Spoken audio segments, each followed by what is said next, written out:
Thank you so much, Anne. I really appreciate being here today.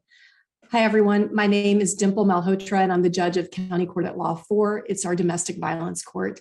I'm also the first and only elected South Asian judge in Travis County. Court 4 is a specialty domestic violence diversion court, and when it was created by the legislature over 2 decades ago, the idea was to have an experienced judge who thoroughly understood the dynamics of domestic violence. And I have 23 years of experience in this field. I spent years working at nonprofit domestic violence agencies, and for 10 years, I led the family violence unit at the misdemeanor and felony level. I was also the head of Travis County's Protective Order Division. I've handled thousands of domestic violence cases. I've certified U visas for undocumented victims of domestic violence so that deportation was not a barrier to them leaving an abusive relationship, because we know that domestic violence disproportionately affects our communities of color. And so being able to do that was important to me, especially being an immigrant woman myself. I also bring my personal experience of witnessing domestic violence as a child in my own home.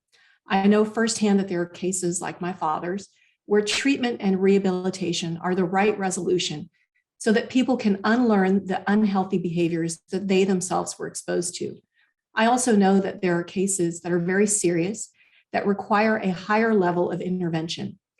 At the misdemeanor level, we see a wide spectrum of cases. I see cases where it might be a hair pull or a push, all the way to broken bones that most people don't know are not felonies. I also see cases where people have been threatened with a firearm. And now that our governor has made it permissible for anyone to walk around with a gun, this is a very serious issue in my court. I hear protective order cases every week in my court that are tied to felonies, very serious felonies like stalking and sexual assault. It is this combined personal and professional experience that gives me compassion, perspective, and the ability to make the right calls in these cases, which can oftentimes be life or death. It is also my experience that has kept Travis County at the forefront of this issue. In 2020, my first full year as the judge of this court, Travis County had the lowest number of domestic violence related homicides of any other major urban county in Texas. Now, my opponent wants you to believe that experience equals bias. In fact, a group of her supporters filed multiple motions to recuse me off of their cases.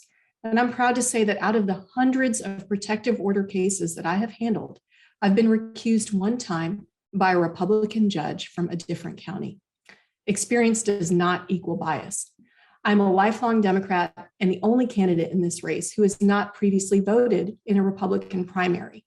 Because of all of these reasons, I have earned the endorsement of the largest and most reputable criminal defense firms, and I've also been endorsed by some of our most important community leaders, Wendy Davis, Representatives Celia Israel, Vicki Goodwin, Cheryl Cole, James Tallarico, as well as Julie Oliver, Lonnie Lamone, Nelson Linder. I've also been endorsed by every single Democratic club that has endorsed in my race. And I hope to earn your endorsement and your support for re-election. Thank you so much for the opportunity to speak to you today. Just came up with a good question. Okay, Joyce Smith asks, what's the best way to reduce recidivism? Well, I'll tell you that, thank you for that question. That is a wonderful question. It really does depend on the case. And so as a judge, in order to be fair and impartial in these cases, I have to look at everyone who comes before me individually. I can't make generalizations, but I can tell you on the cases that we have in my court where it is a first-time offense, truly a first-time offense, and maybe a young defendant who's before me, who himself or herself has been exposed to domestic violence in their own home, and it's a low-level violence case. The most appropriate resolution in that case would be treatment and rehabilitation. And by treatment, what I mean is really addressing the issue of domestic violence. We know that domestic violence is about power and control, and there are specific classes and courses that our county provides to address that violence and that type of behavior that occurs in intimate partner relationships. Now, on the more serious side of the spectrum that I talked about earlier, we have things like probation. And of course, sometimes on the most serious cases we have before us where there's been a history of violence and perhaps it's been unreported.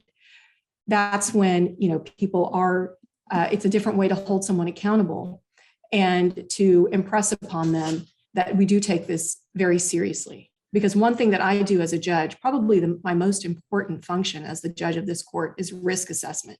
And I'll tell you, day in and day out, that's what I do. I have to decide who gets out on bond. If they do get out, what are the conditions that we need to have on this person so that the community is safe, so that the complaining witness is safe.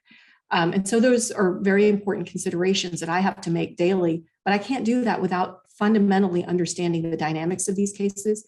These cases are very complex and nuanced, and I use my experience of 23 years every day to make the right decision for each particular case.